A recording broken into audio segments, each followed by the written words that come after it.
അകത്ത് പ്രകാശമുള്ളവനാണ് ഭാരതീയൻ. സ്തോത്രം. ഇനി ത്രിവർണ്ണ പതാക, മുകളിൽ കുങ്കുമം, അടിയിൽ പച്ച, നടുക്ക് വെള്ള. എന്താ കുങ്കുമം? ധീരതയെയും ത്യാഗസന്നദ്ധതയെയും സൂചിപ്പിക്കുന്നു. അടിക്കാനും ഇടിക്കാനും തല്ലാനും കുത്താനും കഴിവുള്ളവനാണ് മുകളിൽ കാണുന്ന ഈ കുങ്കുമം. ഈ താഴെ കാണുന്ന പച്ച അതല്ല, അത് സസ്യസമ്പൂർണമായ ഭാരതഭൂമിയുടെ ഐശ്വര്യത്തെ സൂചിപ്പിക്കും. എന്ന് പറഞ്ഞാൽ ഇച്ചിരി കാശും പുത്തനും ഒക്കെ ഉള്ള ആൾക്കാരാ പച്ച. പിടി കിട്ടിയോ? പക്ഷെ നടുക്കത്തെ വെള്ളയുണ്ടല്ലോ, അത് നമ്മളാ. മനസ്സിലായവർക്ക് ആ ദൈവത്തെ സ്തുതിക്കുന്നു. വെള്ള നടുക്ക് വന്നതിനാൽ ദൈവത്തെ വാഴ്ത്തുകയാണ്.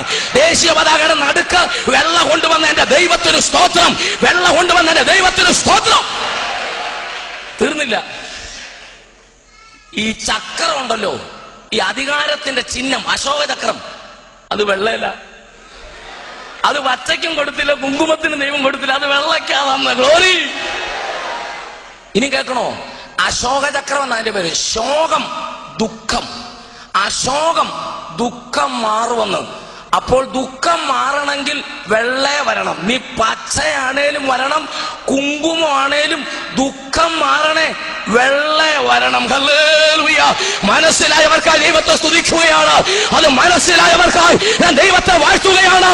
ഇന്ന് രാത്രി നീ വെള്ളയിൽ വരണം. അതിന്റെ അർത്ഥം യേശുവിൽ വരണം. യേശുവിൽ വരാതെ നിനക്ക് പ്രകാശം കിട്ടുകയില്ല. Praise the Lord. Amen.